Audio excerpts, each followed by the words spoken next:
Bem-vindas e bem-vindos a mais um Daria um Livro, programa onde Pedro Pacífico e eu, Sofia Alckmin, conversamos sobre livros e vários outros assuntos relacionados a esse tema que a gente tanto ama. A cada semana um convidado diferente, e essa segunda temporada do Daria um Livro conta com um apoio muito especial do Shopping Iguatemi.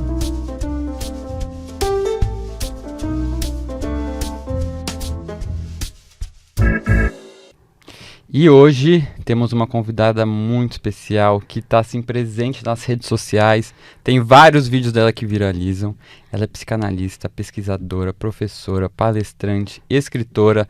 É assim um currículo que, se eu ficar falando aqui, a gente não termina nunca. De tanta coisa que ela já fez, já escreveu livro, a gente vai falar sobre eles. É a querida Maria Homem. Maria, muito bem-vinda aqui no Daria um Livro. É muito bom ter você de novo, né? Você participou do comecinho da primeira temporada, foi um papo muito legal, mas muita coisa já aconteceu. Tem assuntos novos pra gente conversar. E queria dizer que estamos muito felizes de ter você aqui.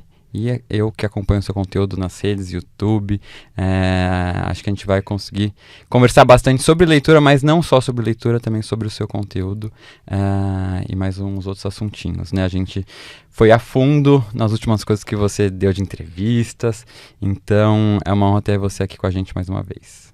Obrigada pelo convite, obrigada Pedro, Sofia, que bom estar aqui de novo, né? Vamos para mais um round na cultura, na literatura, na letra, isso aí, na de outros lugares, na psique, na alma, quem sabe elaborar e não tá tanto em, né? Vamos conversar, mas é sempre bom já começar, né, dizendo do lado da força que a gente tá, né? É isso. Qual força e qual armação. É exatamente.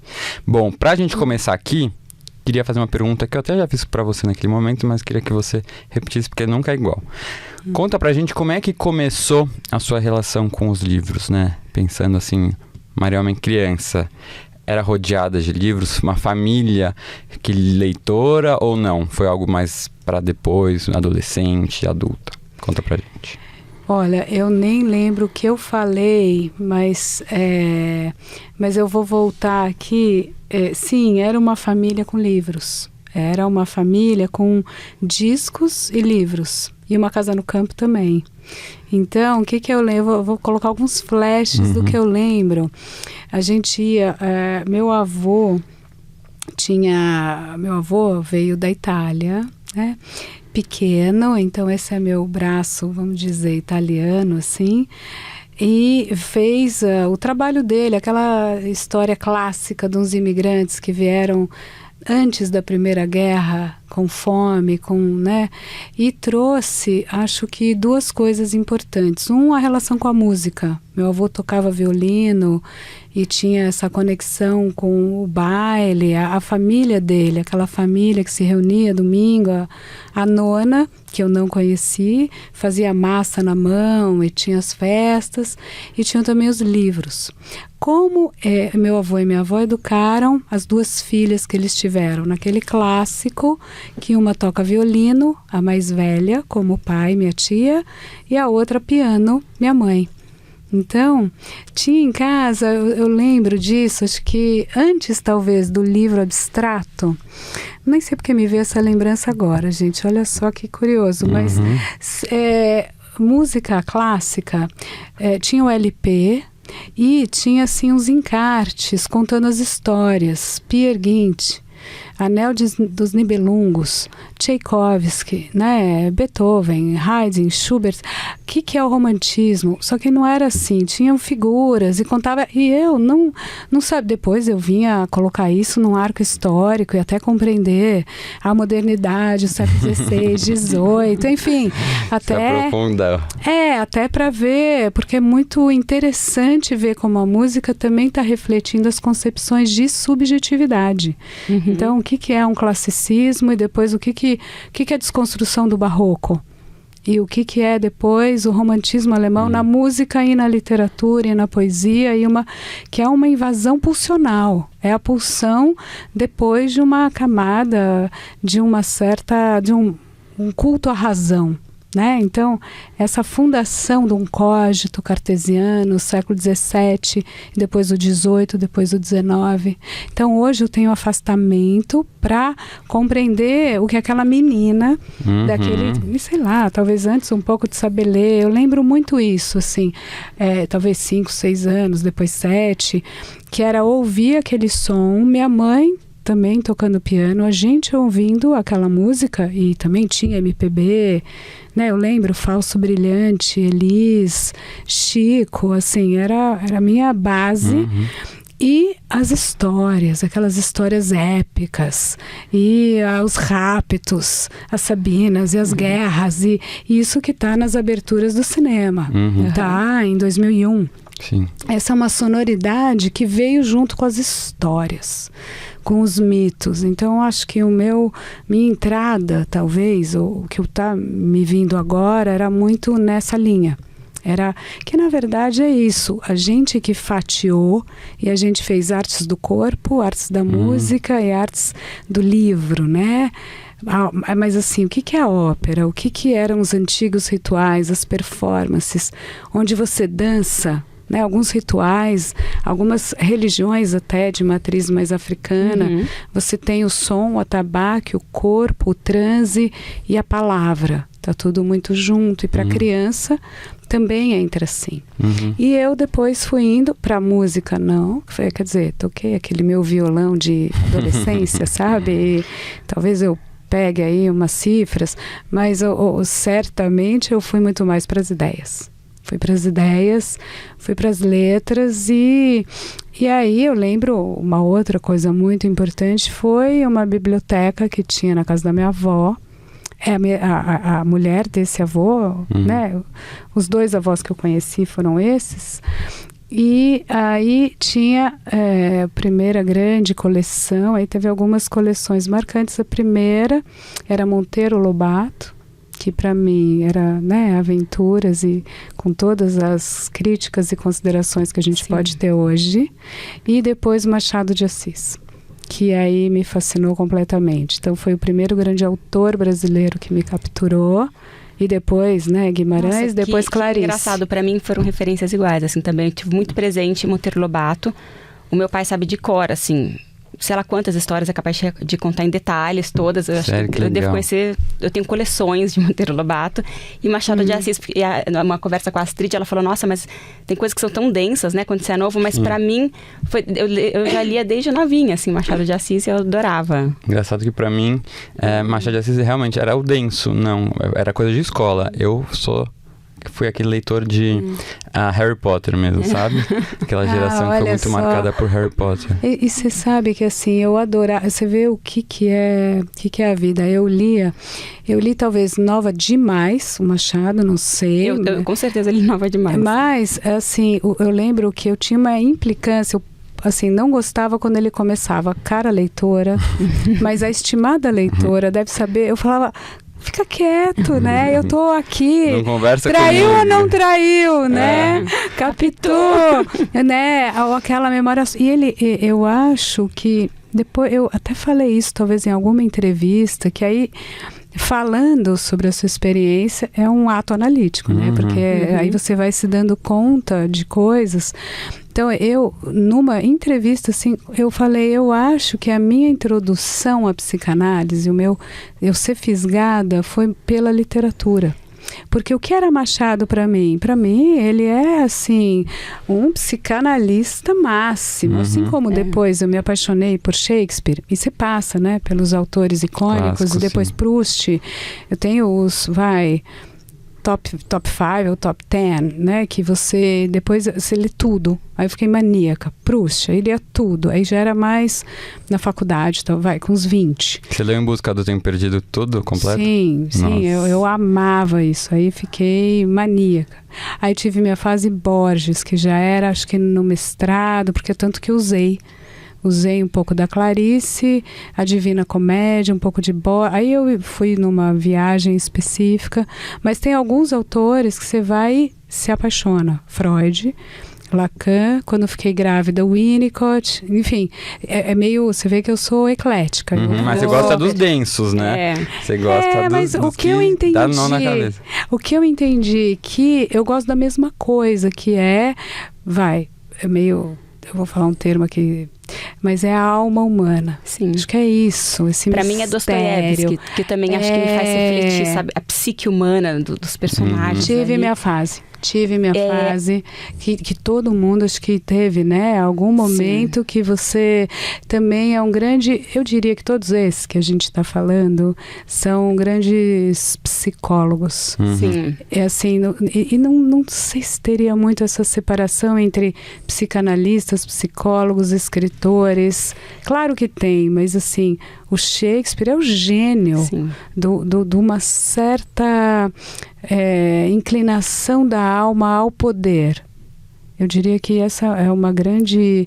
É política, é poder, é articulação, é intriga e são questões existenciais. É o sujeito diante do outro e de uma interrogação sobre a dominação. Isso muito antes de se falar em psicanálise, qualquer coisa assim. Exatamente. Sim. Então... Eles acho que até serviram de base para Freud, para muita gente também. Se pensar um Dostoiévski. O Freud analisou o Shakespeare, o Dostoiévski, o Hoffman, né? O Freud mergulhou. A minha pergunta também tem a ver com isso, assim, que papel você veria na literatura, né, em questões psicanalíticas, porque eu vejo, para mim, é até uma ferramenta, às vezes, o livro, você conseguir ver situações nos livros, comportamentos, e você ter uma visão, às vezes, de fora, de uma pessoa vivendo aquilo, você às vezes se identifica com algumas coisas. O papel da literatura no trauma, assim, para você, numa análise, em cima do que você está falando, assim. Então, acho que eu vou colocar de uma certa maneira, que é a seguinte, que eu acho que é o meu trabalho hoje? É como se eu fosse uma grande leitora de qualquer coisa. Então, durante muito tempo, aí, pela vida, fui dar aula na FAAP, trabalhei com cinema. E tive, durante muitos anos, um grupo de cinema que chamava Pancinema, e até hoje faço alguns trabalhos, ou debater filme, fiz, enfim, o ano passado, um filme que até estreou essa semana aqui no Brasil, que, né, quando falta o ar, e a pandemia, então, ou ficção, ou documentário, você também está lendo o mundo, escutando a alma. Pode ser no livro, pode ser no cinema, pode ser numa pessoa viva que está diante de você e te paga para ser escutada, que isso, termo técnico, é um analisante que está a fim de ser, né, de seguir um percurso de análise. Obrigado. Pode ser um amigo. A minha analista vai existir. Hashtag love, né? Então, acho que é isso, assim, porque são linguagens. Claro que eu trabalho prioritariamente com o verbo e a letra, é isso. Para produzir, né? Produzo palavras faladas ou escritas. E escuto muito palavras, mas também são imagens, são situações, são afetos, e que acho que então, qual a importância do livro? Toda, porque é mais um elemento do que é lisível. E com o tempo você vai aprendendo a ler nas linhas e nas entrelinhas, como diria a Clarice. Totalmente. E quando a gente fala até nisso da gente se enxergar nos livros, né, e ter essa análise de fora, achei muito interessante que você lançou o Lupa na Alma durante a pandemia. Né? Até falando dessas emoções que a gente viveu, das incertezas, da angústia daquele momento. Quando você escreve um texto como esse, qual que é a sua ideia de quais sentimentos gerar no leitor, né? Quando você está escrevendo um texto como esse, você vê que você está levando aquele texto para o leitor com qual objetivo? De ele fazer essa leitura do que a gente está vivendo? Eu quero compartilhar com o outro humano aquela vivência e aquela leitura que está pulsando em mim, né? Então, acho que é uma interlocução. né, naquele interloco. São 2 lugares, o meu e do outro. Então é um convite para ele, vem comigo, o que você acha? Né? Eu tô vivendo assim, tô sentindo assim, tô elaborando assim, eu li. Claro, às vezes é mais indexado, é mais, aspas, acadêmico. Fulano falou e eu escutei, o outro fulano respondeu e o debate é assim. Então, né, o atual estado da arte nessa issue, nessa questão sobre liberdade é essa. O que dá para pensar no século XXI sobre esse conceito tão denso, tão antigo, tão, às vezes, mal interpretado, controverso, sensacional, que é o conceito de liberdade. Então, você vai atrás de uma pesquisa, você vê, aí você elabora tudo aquilo, a partir do que você sente, do que você acha, do que você sabe que você acha, do que você não sabe, de você mesmo, do que você está falando, e da sua clínica, da sua experiência, e você vai cifrar isso da maneira que te parece mais interessante para que você consiga transmitir para o outro, né? Meu trabalho é transmissão. O tempo todo estou vivendo e passando. Acho que é um grande radar com uma grande... Eu nem sei como colocar, uma fonte, né? Então você recebe e você passa. Você compartilha, né? Que é essa transmissão, compartilhamento, essas palavras que até a gente tem usado bastante, né? E que dá vida. Acho que isso me alimenta. E o mais curioso é que você, ao passar para o outro, ecoa. E o jeito que ecoa, que normalmente, no meu caso, tenho até que agradecer, né? Que eu posso dar umas apanhadas assim e existem haters e a gente pode até analisar esse fenômeno. De vez em quando eu mesma faço isso, mas eu tenho, acho que a sorte, a graça de ser muito marginal. Então é muito bom quando você diz algo, você tem a ilusão que é compreendido, porque a gente nunca é 100%, né? É o mal entendido estrutural da linguagem. A gente, a psicanálise teoriza, Lacans e derivados, mas você transmite, outro escuta, te devolve, te realimenta, porque ele pode falar, mas e por aqui?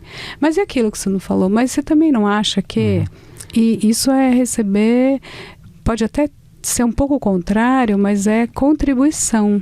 E aí isso vai num jogo dialético de eu e outro, que assim, eu diria que é o melhor casamento. É um casamento prolífico, né? Traz frutos, porque o outro te dá um input, te obriga a pensar, você fala, nossa, tanto que às vezes, fiz um vídeo e falei de tal coisa, de amor, né? Fiz com o Leandro Carnal, que me chamou para fazer um programa, fiz um trechinho e dei uma resposta para uma pergunta meio sintética e meio levemente bombástica. E aí, nossa, mas isso aqui. Eu falei, peraí, acho que acho que foi entendido assim, mas é isso, mas também aquilo, aí vou lá e faço uma mini réplica. Eu vou ampliar, eu mesma tenho vontade aí eu falo para a equipe, falo, não, peraí, vamos colocar esse vídeo aqui, vou fazer um vídeo mais longo. Aí preciso de 20 minutos, preciso de meia hora, vou falar isso. Aí vem e tal. Aí depois você fala, tá bom, vamos fazer... Aí você faz, sei lá, react. Então tem esse... Mas esse de 20 minutos as pessoas nem querem escutar, né? Muitas vezes, assim. Porque elas querem a coisa rapidinha, interpreta do jeito que quiser, né? Mas depois não tem paciência, que isso é uma coisa que falta muito pra escutar. Peraí, Pedro, você tá falando que 20 minutos é a coisa longa? E Em Busca do Tempo Perdido? Então, mas... E os nossos 7 volumes maravilhosos, fica a dica eu acho que a gente tem que resgatar. Eu acho que essa profundidade, sabe? De você realmente querer entrar num tema e entender e entrar mais a fundo, né? Porque eu acho que as pessoas hoje em dia ficam realmente um pouco mais no superficial, né? Muito. E é difícil, mesmo para você pensar em textos de internet, né? Tem que ser, quanto mais resumido você passar a ideia, melhor. Quanto mais curto, mais objetivo. E no fim, às vezes você deixa muita coisa para fora. E hoje em dia tem sites que quando você vai ler o artigo, ele já indica em cima quanto tempo você vai levar em média para ler, para ver se você tá afim ou não. 20 minutos é muito pra internet. Você pensa em TikTok, Instagram, um Reels tem que ter no máximo 1 minuto e 30. Senão isso não gera engajamento. E é uma loucura. Por isso que a gente está trazendo as pessoas aqui para falarem o quanto é bom ler 7 volumes de um livro, o quanto a gente aprende com isso e o quanto é importante a gente ter essa paciência que as pessoas estão perdendo. Eu vou argumentar até. Eu sou suspeitíssima, nem vou dizer o que eu acho, qual é a minha posição. Mas, é assim, você lê 7 livros, vamos pegar o Proust, né? Ou você pegar o Guimarães, que é um catatal, assim, grandão, e que é uma linguagem diferente, vai te tomar, vamos dizer, X horas, 300 horas. Você entra de um jeito e você sai de outro jeito. Sempre. Você é outra pessoa, isso não tem preço. Agora você vai ficar de rios em rios, de tal e tal e tal, talvez eu lanço o desafio, quereria muito estar errada. Depois de 380 horas, você não sai o mesmo, você sai mais idiota. Então eu já vou, agora já, né? Agora já. Agora vai ter. Já que é para entrar, já que é para entrar no pau, né? Então agora vamos. Então a minha pergunta é, o que você está fazendo com a sua mente? O que você está pondo para dentro de você? Então, o que você está comendo? Sim. Quem você está escutando? O que você está vendo? O que você consome em todos os sentidos, né? O que entra em todos os buracos do seu corpo? Sim. Eu acho que eu deixaria essa pergunta. Não, e só pra comentar, desculpa, Sofia, que eu preciso falar isso. Tem, não sei se você conhece, mas tem uns aplicativos hoje em dia que resumem livros em 12 minutos. Sim. Então é um áudio resumo daquele livro. E ainda em áudio, pra você não precisar ler. E aí vende como se fosse assim, pra que ficar lendo aqui em 12 minutos? Você pode ler um livro por dia em 12 minutos. Tá otimizando o seu tempo. Então, aí a linguagem, o que vai acontecer com ela? Porque como você vai otimizar Grande Sertão Veredas em 12 minutos? Aí você simplesmente não entendeu que tem uma elaboração de letras, é um jogo matemático e poético e simbólico de uma vivência de um ser humano durante a vida inteira dele. Porque o importante não é você saber a história que aconteceu, é você ver a entrelinha, você tá sabendo detalhes, a maneira como ele se comunicou, a maneira como ele se portou, isso tudo é o que faz o livro, né? E o que acontece na alma de um homem que se apaixona por um companheiro que é jagunço e todos os dilemas éticos, morais que ele tem em relação à guerra e à paz, em relação ao corpo, ao desejo, em relação ao poder, à intriga, carece ao de pai. ter coragem. Então, carece de ter coragem e viver não é muito perigoso? Então, é um grande manual para te ajudar a viver de uma maneira densa, não com frases vazias, de uma autoajuda assim muito leve. Então, funciona, tem efeito, você é outra pessoa, você tem uma outra densidade, outra posição, se você está aberto a isso. Te dá novas perspectivas, né? Também acho. E uma pergunta ainda relacionada com o que vocês estavam falando um pouquinho antes, disso de você compartilhar, né? E ter coisas juntos. Eu vou falar um pouquinho do Coisa de Menina, escrito junto com Caligares e... como foi, assim, escrever junto? É um tema são temas, né, que em pauta hoje em dia, que tem desde gênero, sexualidade, maternidade, feminismo, né?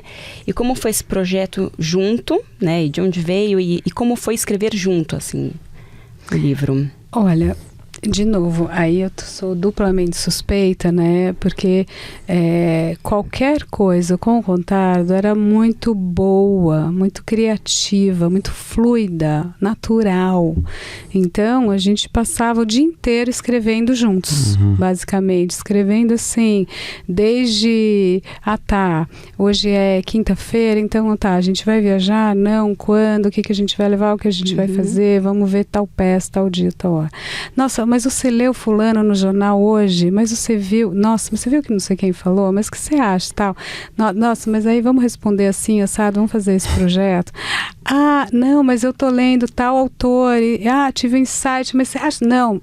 E a gente tinha pequenas discordâncias, mas algumas. Mas é importante até, né, ter uma pra tritar, né? Pra dar uma tritada. Então, foi mais um dos nossos longos diálogos. né? E a história do livro, eu já contei que a editora, que é a Papyrus, tinha essa coleção e queria falar sobre feminino.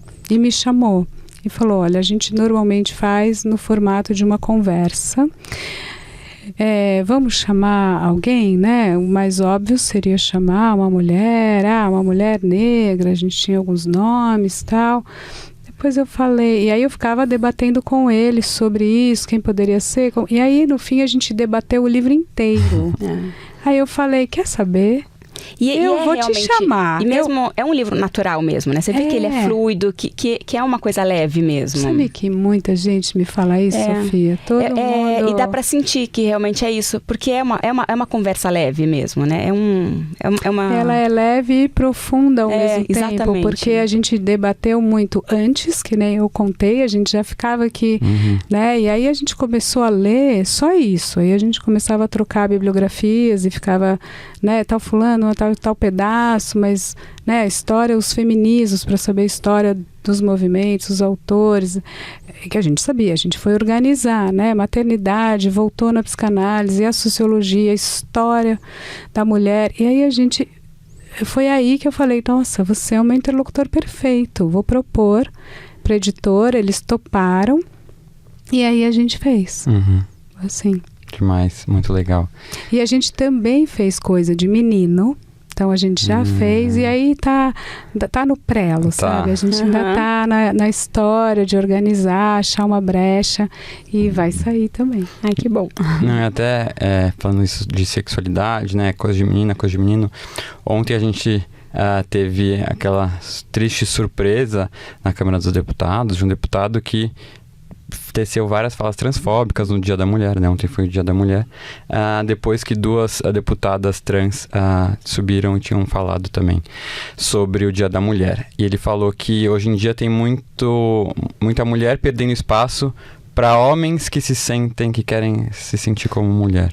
A que você atribui essa raiva tão grande, essa dificuldade de tantas pessoas de compreenderem a sexualidade do outro e a sexualidade que foge do padrão social heteronormativo? Compreender e respeitar, né?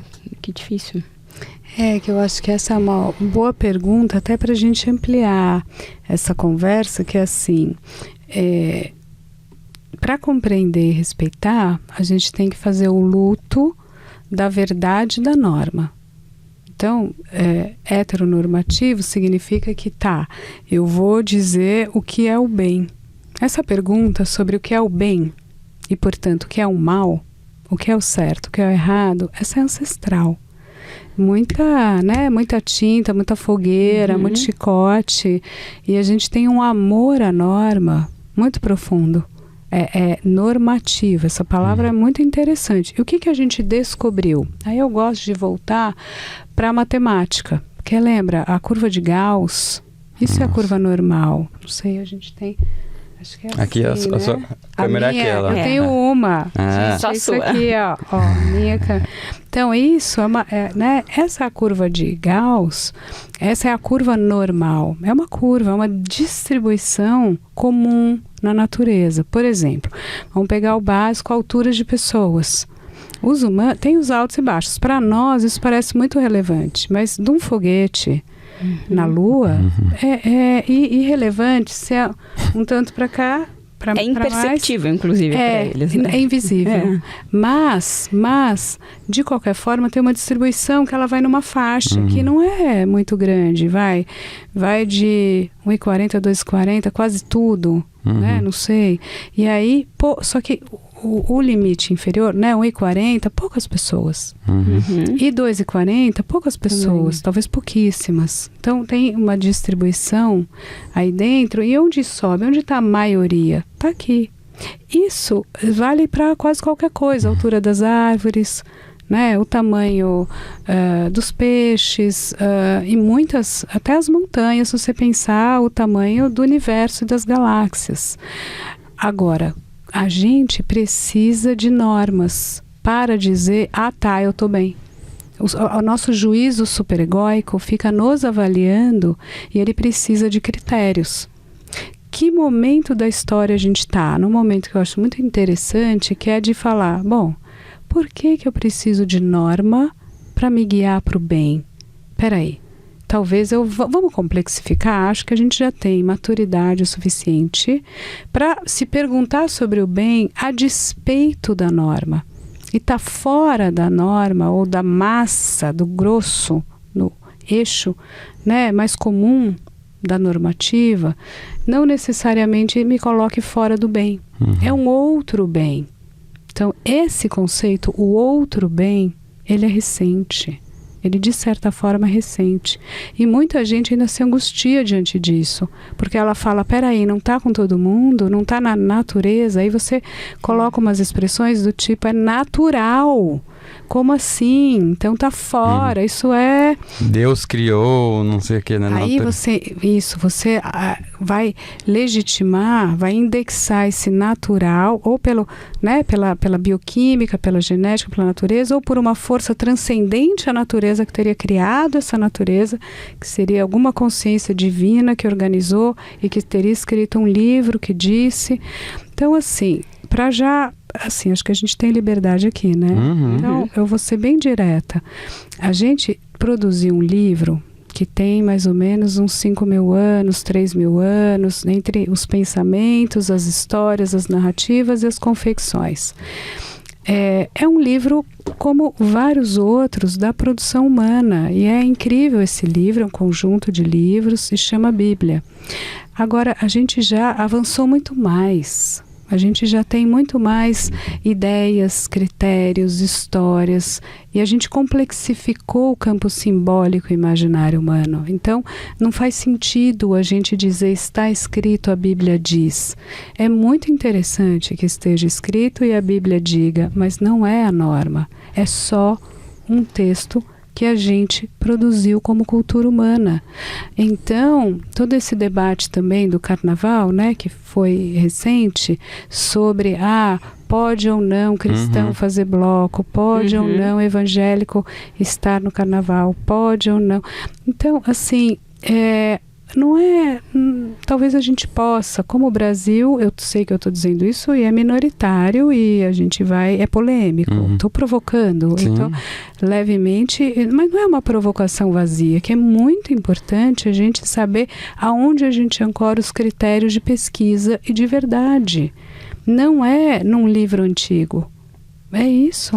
Você acha que de uma maneira muito simplista, né, e resumida e muito simplista, você pensar que é uma maneira de sair da zona de conforto também, né? Porque a pessoa está acostumada a um tipo de vida, era assim com a minha avó, com a minha mãe, com todo mundo, e daí parece que é tipo sair da zona de conforto, então o mundo agora vai mudar, a gente vai ser diferente do que eu estou acostumado a viver a vida toda, tem coisas muito novas.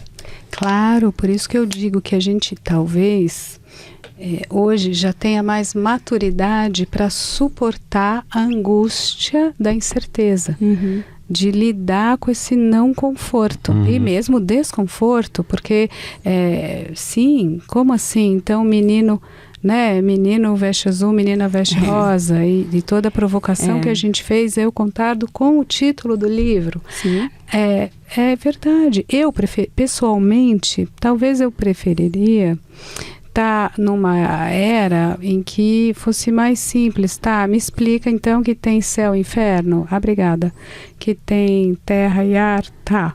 Que tem menino e menina, tá? E que depois da vida você vai para uma outra vida que é muito agradável e muito interessante. Se você fala, olha, o que você quer? Se isso tudo fosse possível, existisse, fizesse sentido, você quereria? Talvez algumas pessoas respondessem, não queria muito, daria meu corpo por isso, daria minha mente por isso, daria... Eu, pessoalmente, falei que eu preferiria no começo da frase, mas ao desenvolver o que eu mesma falei, eu acho que o meu jeito, o meu estilo, eu mesma, não preferiria jamais.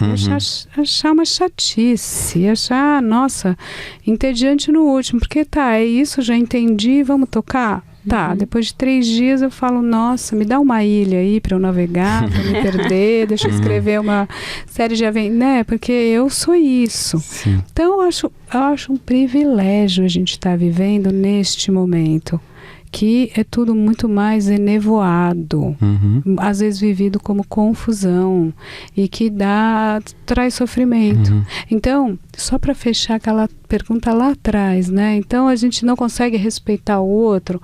Primeiro, tudo isso que a gente está dizendo. E segundo, inconscientemente, será que a gente também não tem fantasias com aquilo que o outro teve a coragem de ousar e a gente não?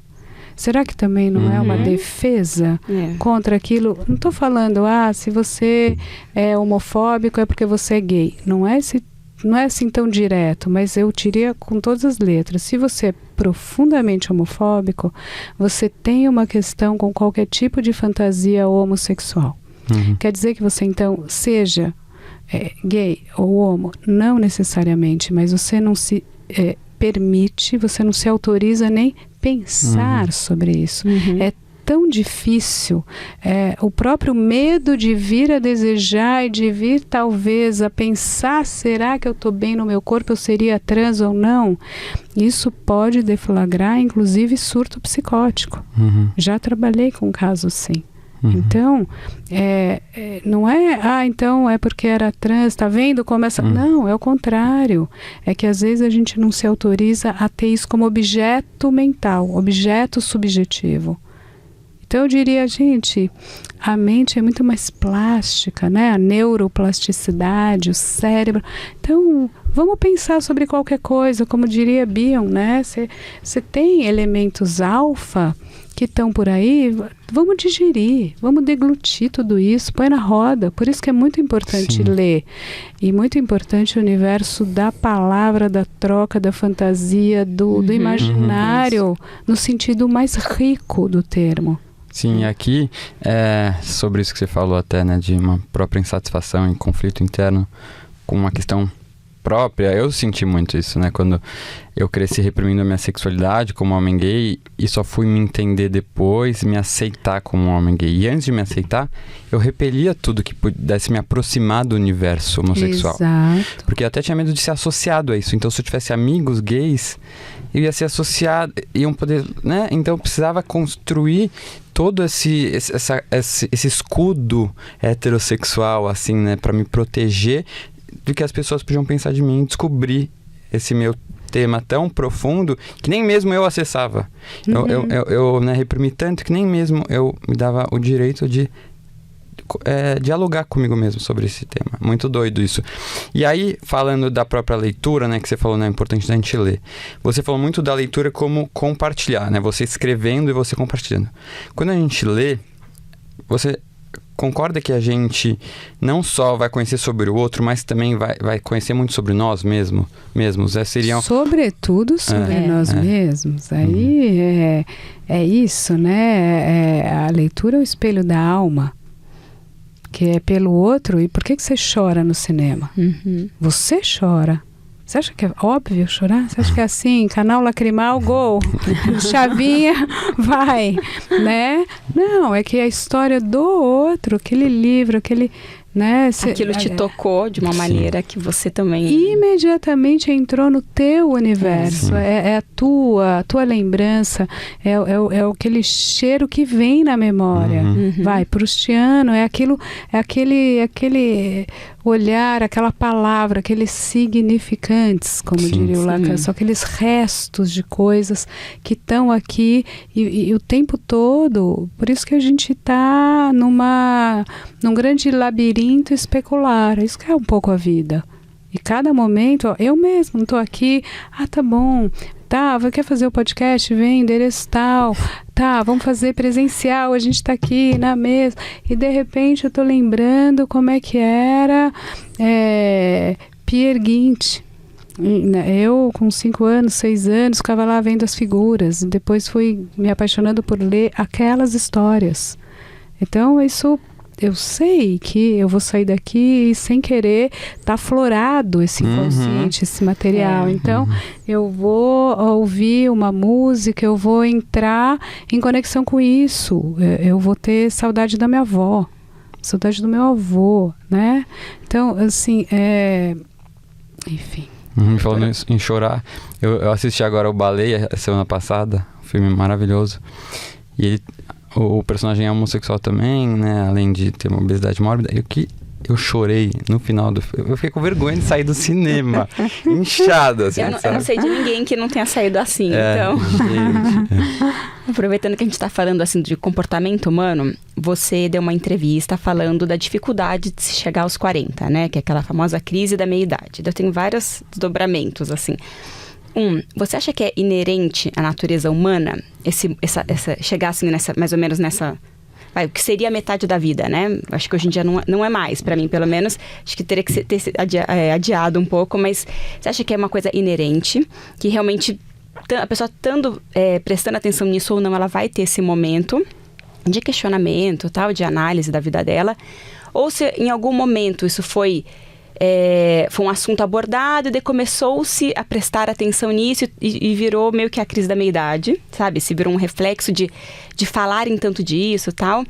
E eu, como uma pessoa que já passou dos 40 também, fico pensando, eu vejo tanto a questão da longevidade, a expectativa de vida crescendo, será que em algum momento isso não vai também ser postergado, se essa crise da meia-idade talvez não vai para 50, para cada vez mais longe, né? Porque eu acho que a expectativa da gente viver mais, e mesmo quando a gente faz essa análise, eu me sinto tão jovem, eu falo, gente, não, ainda tenho muito, muito ainda pela frente.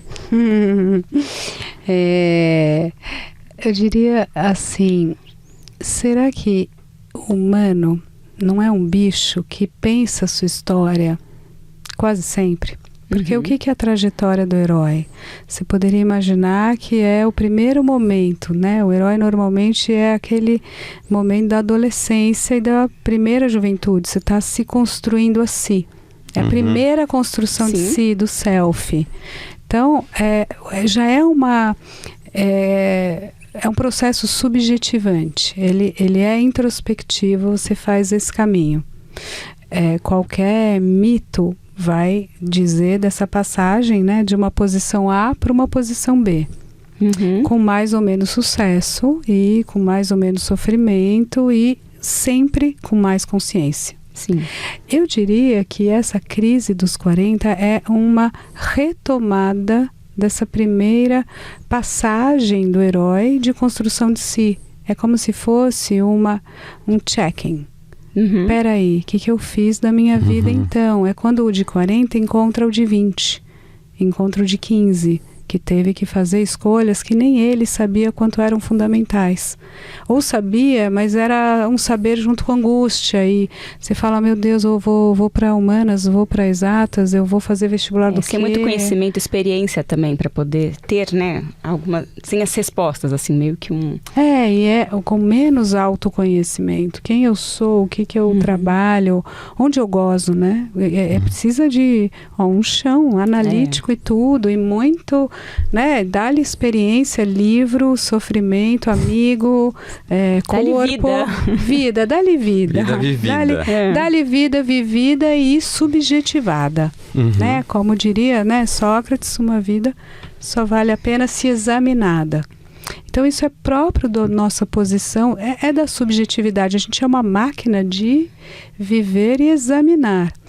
No meio, ou depois de um tanto que você já tem um percurso, aí você fala, peraí, é isso? Ou normalmente você entra, quanto mais profundamente você entra, porque tem alguma coisa que dói. Você não está feliz. Você não está bem, ou você estava e houve uma perda, ou um luto, ou o caminho do filho te bota, né? Assim como eu falei hoje aqui da minha infância, a vivência do meu filho volta a aflorar, é como se aquelas texturas, aqueles conteúdos inconscientes pulsassem. Então, essa é um pouco uma crise nesse sentido, que ela você vai se ver no espelho do passado e ver como é que você se construiu. Para quê? É um saudosismo do passado? Não, é porque isso está vivo naquele sonho que você não teve coragem de realizar. Então agora é o momento. É agora que eu vou então largar tudo, deixar o dinheiro para ir atrás do meu sonho e escrever um livro. E construir um negócio, ou sair do emprego, ou ser empreendedor, ou deixar de ser para separar, né? Ou fazer uma separação, ou mudar de gênero, né? Enfim, quais são as verdades e as mentiras da minha vida? Então, acho que isso é muito interessante acontecer no começo. Quer dizer, necessariamente... São realmente ciclos.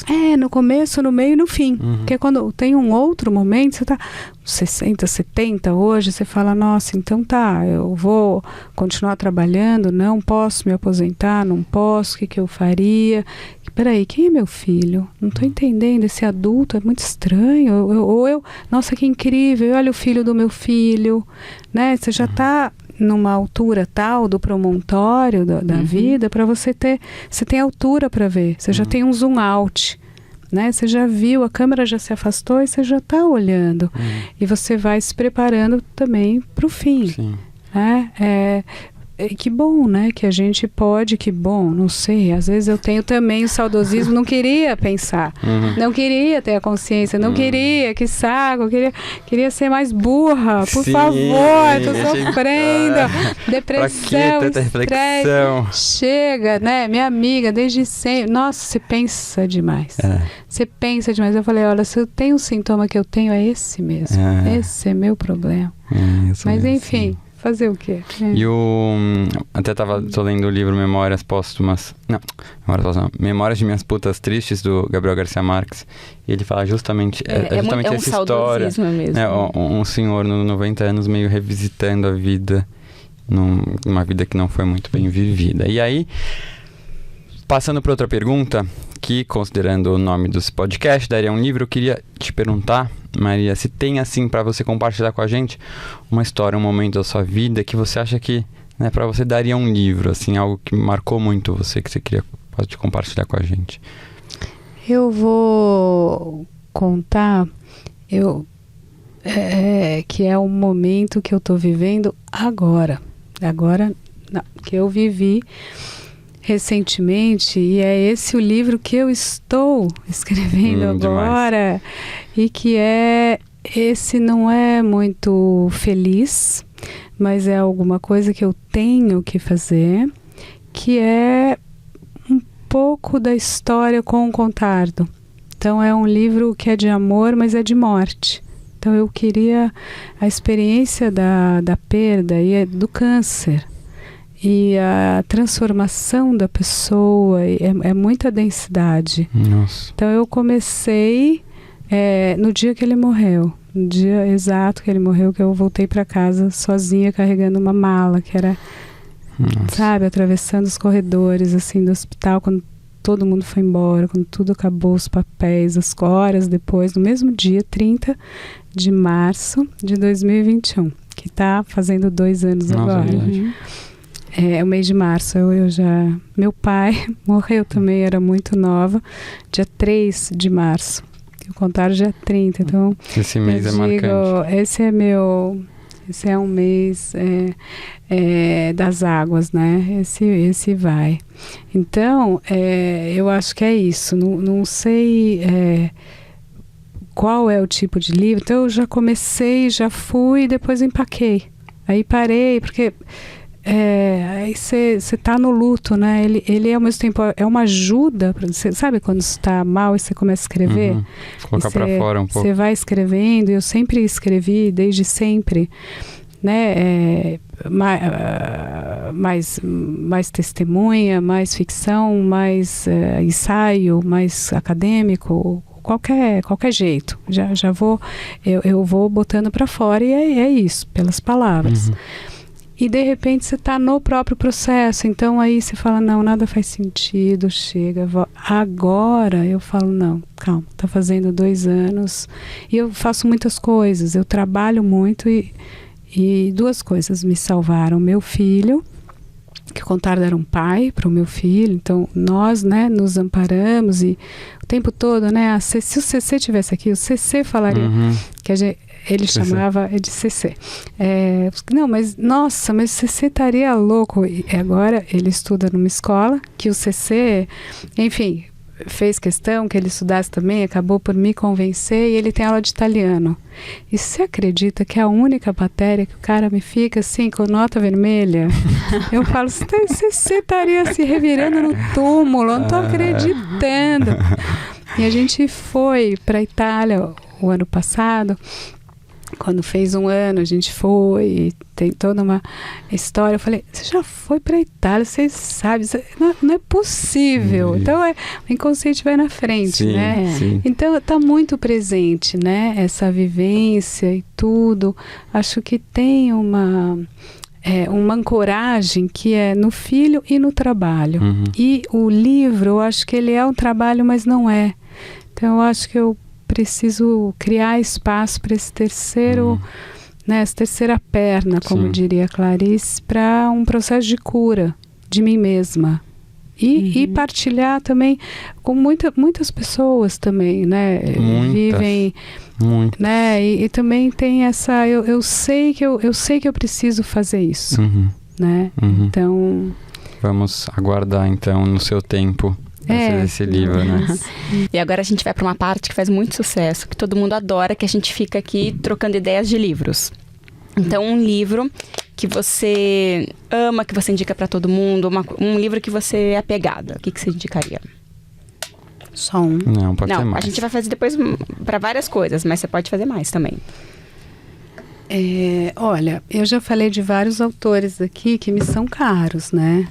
Então, tem um ilustrador que fez uma charge, assim, de um grupo de literatos, e ele desenhava cada um segurando um livro. E o livro que eu escolhi foi Grande Sertão Veredas. Eu acho isso maravilhoso, na língua que eu nasci, que me molda. Um privilégio, né? Que me coloca, assim, meu inconsciente, é isso. Agora, uma autora que eu amo, sou suspeitíssima, fiz um doutorado inteiro, 5 anos, depois fiz, né, muitos cursos, palestras, é a Clarice. Então, eu diria, mergulha. Pode ser Paixão Segundo GH, A Macabeia, Hora da Estrela, Água Viva, alguns que eu trabalhei mais, ou os contos, né? Laços de Família. É maravilhoso. Tem uma releitura, falando em Shakespeare, né? Tem uma releitura da Ofélia, do Rei Lear, né? Um conto. Então, a Clarice toda... assim, múltiplas camadas. Eu sou apaixonada por uma aprendizagem ao Livro dos Prazeres. Nossa, eu acho você sabe que eu fiz... Você viu o filme? Não. Da Marcela? Então, eu fiz um trabalho com a Marcela, que filmou, né, uma aprendizagem, a Lore, Ulisses. Olha, vai ver, com mais uma Simone dica Spoladori, é maravilhoso, assim, a gente discutiu e viu, falou. Então tem essa possibilidade que tem a ver com o feminino, mas não só. Então né, e o Guimarães também não é masculino ou feminino, fora, né, o Guimarães ele mesmo, João, como pessoa, muito complexo como gênero, como carreira, o diplomata, então fica, né, o Machado que a gente abriu aqui, ou a coisa, enfim, Vidas Secas, é uma obra-prima, essa linguagem mais sharp, eu amo esse livro.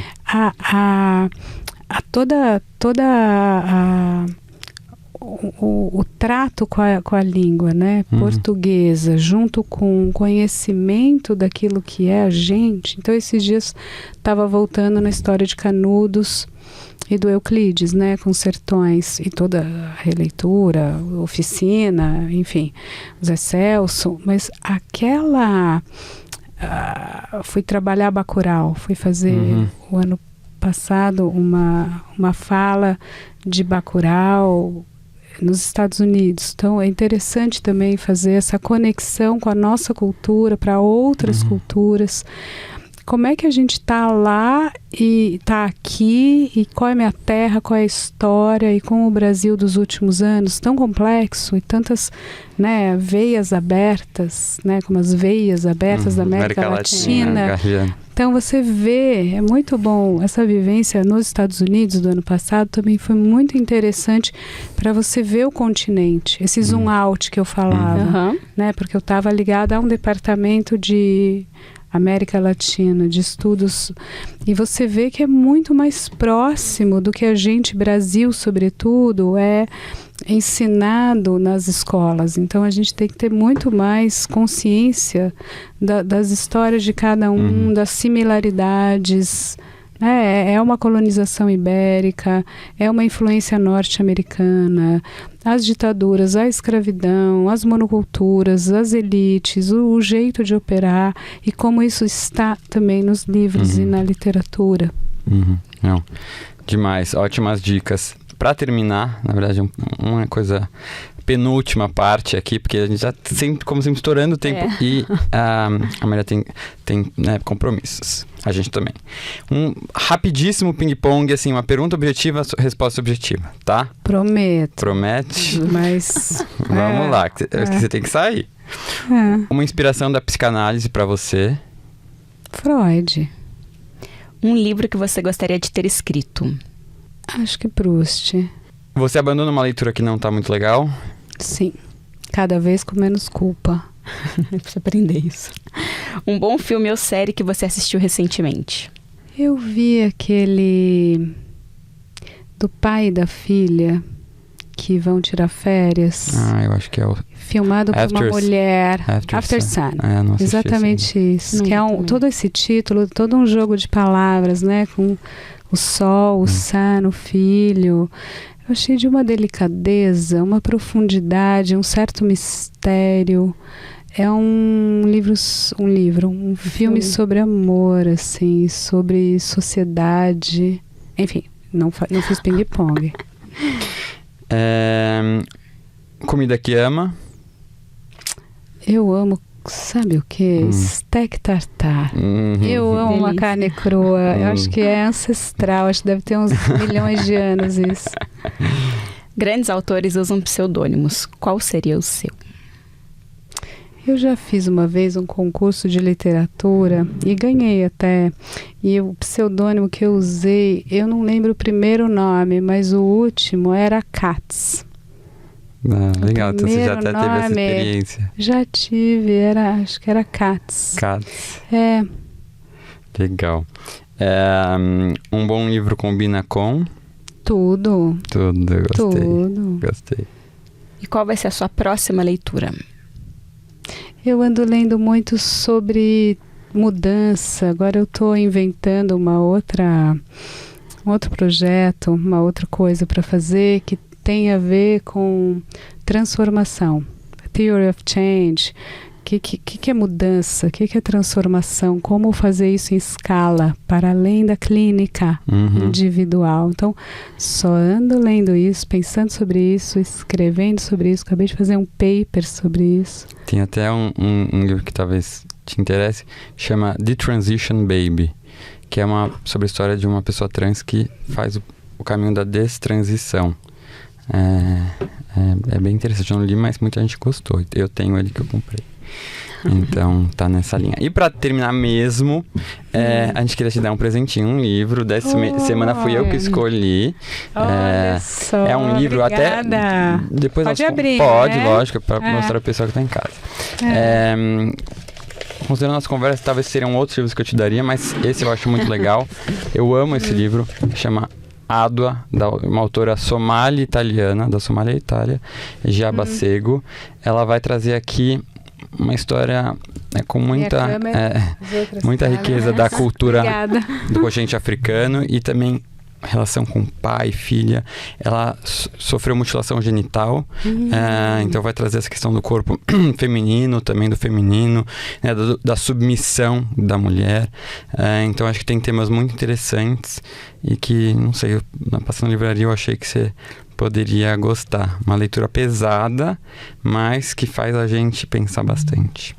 Muito obrigada e que nos inspire, né, mulheres, mês de março. É isso. Obrigada, Maria, por ter aceitado o nosso convite. É uma delícia conversar com você. A gente também espera que vocês tenham gostado. Muito obrigado, Maria, mais uma vez. Obrigado, pessoal, que ficou assistindo a gente aqui até o final. Lembrando que toda terça-feira tem episódio novo do Daria um Livro. Um agradecimento especial também para a equipe aqui do Iguatemi, Estúdios do Iguatemi Daily, e para a produção e edição da Arara Space House. Muito obrigado, Maria. Você sempre será bem-vinda aqui no Daria um Livro. Até a próxima, gente. Até a próxima. Tchau, tchau. Tchau, tchau.